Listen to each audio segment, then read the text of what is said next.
Welcome mga kabutski! For today's vlog, gagawa tayo ng isang video kung saan ituturo ko kung paano gumawa ng isang infographic gamit ang PowerPoint. Una, ano nga ba ang infographic? Ang infographic ay isang graphic visual representation of information and data that intended to present information quickly and clearly. So, ito ang example ng infographic. And another example, so ngayon, umpisa na natin ang paggagawa ng infographics gamit ang PowerPoint. So, harap na. Una, ang gawin natin is, pupunta tayo sa PowerPoint. So, click natin to. From top here to search, and then search natin ang PowerPoint. PowerPoint. Yan, and then, i-open natin ang ating PowerPoint. Wait lang natin siya hanggang ma-open.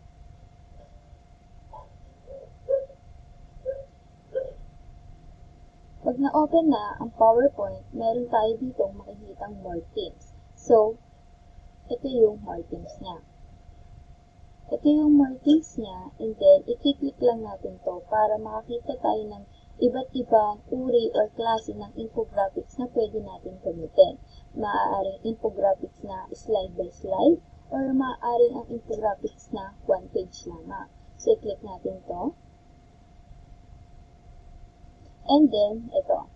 Dito, sa baba, meron dito presentation, themes, education chart, diagrams, business, and infographics. So, itong pipilitin natin itong infographics. Yan.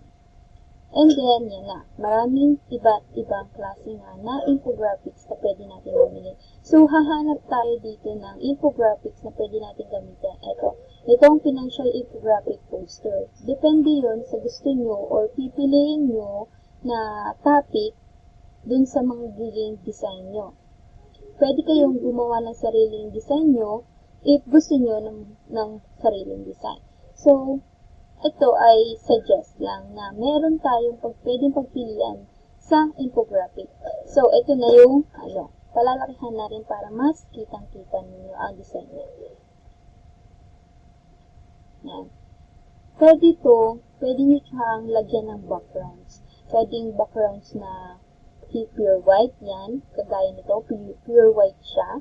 Or pwede naman lagyan ng color, halimbawa i-color. So, una, palitan natin ang title niya. Yan. Click natin to and then Control A natin para mabilis. And then, palitan natin ng color red. Yan. Halimbawa, nag-isip kayo ng topic, ito, print natin itong save money, and then palitan natin siya na, halimbawa, ang naisip kong topic ay practice good deeds while using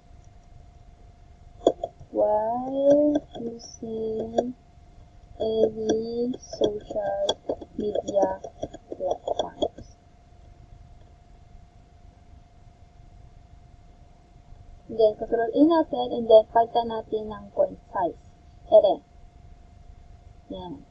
Maaaring, depende lang yung font size, maaaring 28 lang.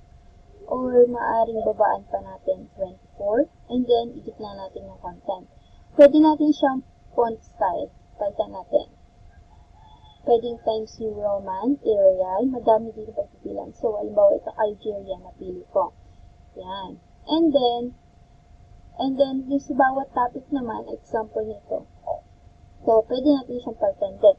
Example, be a role model while using any social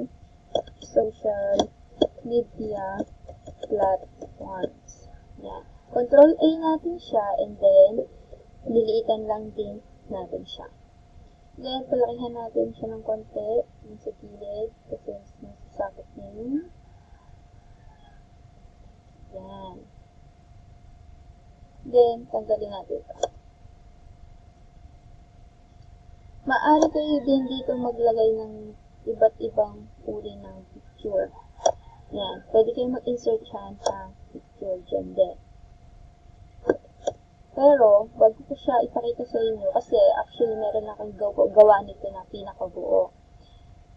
Then, mamaya ko siya ipapakita. So, maglagay muna tayo ng ilalagay dito. Example, everything, halimbawa nandito is, everything is not about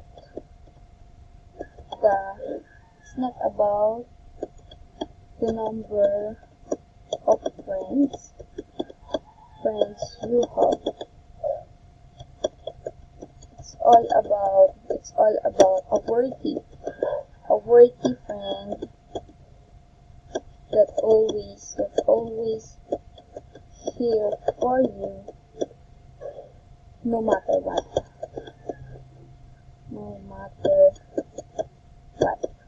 And then, control-A natin siya, and then, igitna lang din natin ang content niya.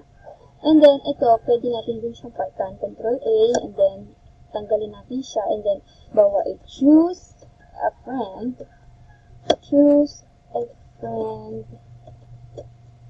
friends wisely. And then, liitan natin siya na kaunti. Yan. Pwede natin siyang palitan ng color. Palitan natin siya ng color, Control A, and then hantay ko. Halimbawa, sky blue. Pag hindi kita, dark blue. Yan. And then, pag mag-insert tayo ng picture, punta tayo dito sa insert. And then, wait lang natin siya. Tapos may makikita kayo dito ang picture. Ito. Ito yung nakikita natin pictures. No? Pindutin natin siya. Tapos, may makikita kayo dito this device, stock image, online, pictures. So, ang pipiliin natin ay itong this device kasi nandito na yung picture na gagamitin natin. So, click natin yan. Then, wait natin dahil naglo-loading. Kung nasaan yung picture na pagkukuhanan nyo, doon kayo pupunta. So, sa akin ay nasa download. So, pupunta ako dito sa download. Yan. And then, ito yung mga picture niya. So, hanapin ko yung ilalagay ko doon. So, ito siya. So, i-click ko siya, and then, ito, pindutin natin itong insert. Yan, insert natin. And then, may lalabas siya dito. Yan. Para pwede natin siya lagyan ng, or i-crop natin siya, maaaring square lang siya, ganyan, or maaari siyang circle. So, pindutin natin itong crop na to. Crop, yan. Note ha, ito ay nandito siya sa picture format. Kasi baka nasa home ka, hindi mo makita yung crop. So, papakita ko. Ito, halimbawa nasa home ka. Para natin siyang format, pwede natin siyang gamitin ng right click, and then, yan, makikita yung crop. So, pwede din naman dito sa picture format. Dito yan. So, i-crop natin siya. And then, halimbawa, i-build kung gusto natin. So, pindutin natin lang to. Yan. Yan, may makikita kang below. Circle. Maari naman yung ito. Yan. Bababaan pa natin siya ng kaunti. Yan, crop pa natin siya ng kaunti. Oops. Yan. Then, so, ito na yung pinaka-crop natin. So, paliitin natin siya. I-drag lang ng i-drag hanggang sa liit. Yan. Tapos, ilagay natin siya dito. So, meron tayo sa unang part. So, ang process lang naman niya ay same lang din naman siya. Gaya naman ko, itatype nyo lang dito. Ito, yan. Itatype nyo lang yung susunod na ilalagay nyo. And then, ito, papalitan nyo ng date. Then, papalitan nyo ng image. Ito, lalagyan nyo siya ng picture. So, punta na tayo sa background. Papakita ko. Yan. So, yan yun. Then, punta tayo sa background ng ating, punta tayo sa design. Ito. Yan. May iba't ibang klase ng design na gusto nyo. Halimbawa, ang gusto nyo color, punta tayo dito sa format background. Makikita nyo dito yung format background. Ito siya. Ito yung format background. Then, pindutin lang natin itong format background na to. Then, hintayin natin na may lumabas sa gilid yan. Maaring halimbawa, kagaya nito, solid fill. Pwede natin ito pindutin. Itong may fill color na to. Ito may tapat ng color. Ito. Then, click natin siya yan. Madami na itong pipilian. Yan, halimbawa is sky blue. Yan. Pwede naman gradient fill. So, click lang natin itong gradient fill na yan. Yan, madami naman lalabas. So, kayo na bahalang mag-decide ng color. Yan. Pwede naman itong picture, text or texture fill, pattern fill. Yan, depende sa inyong fill kung ano yung gusto nyong design. So, sa akin, ang gagamitin natin is yung picture or texture fill. Kasi, parang gusto ko kasi nga dahil they practice good things while using any social media. So, parang naisip ko, mas maganda dito na background, ilagay natin na background is may mga lapat na social media. So, pilitin natin to and then may makikita dito sa picture source ng insert. Yan, pilitin natin siya. Tapos, may makikita tayong from a file, stock image, online pictures, from icon. So, dahil nga yung picture na gagamitin ko ay nasa file natin, and then click natin yung from a file. And then, nandito na siya sa download. Sa download setting, basta na doon. Yan. And then, hanapin natin yung gusto nating design. Yan. Bawa itong gusto kong design. So, click natin to, and then, i-insert lang din natin. Yan. So, ayan na yung, so, expo muna siya, para makita nyo, ganyan. Yan yung design na napili ko. Yan. Pwede naman natin siya na ibahin pa ng konti yung background. Pintilin lang natin para mas background. Then yung transparency niya, yan. Pag gusto nyo masyadong medyo blurred, yan. Yan na. So, ayan na yung aling gagawin, and then, punta na tayo sa pinaka-final na ginawa ko, Kasi, pinakita ko lang kung paano siya gawin, na pwede tayong kumuha din sa PowerPoint, sa sarili na design or format ng PowerPoint na nandun sa Infographics. Yan. So, ang pinaka-final output ko ay, ito na siya.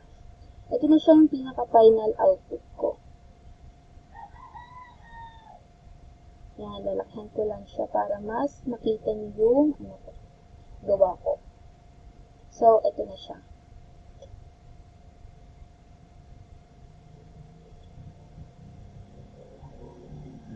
Yan. Kita niyo naman, diba? Yan.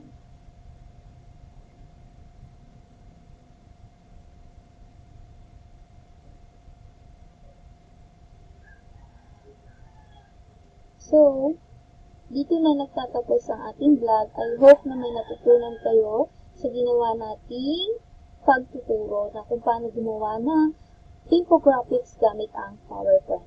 And God bless!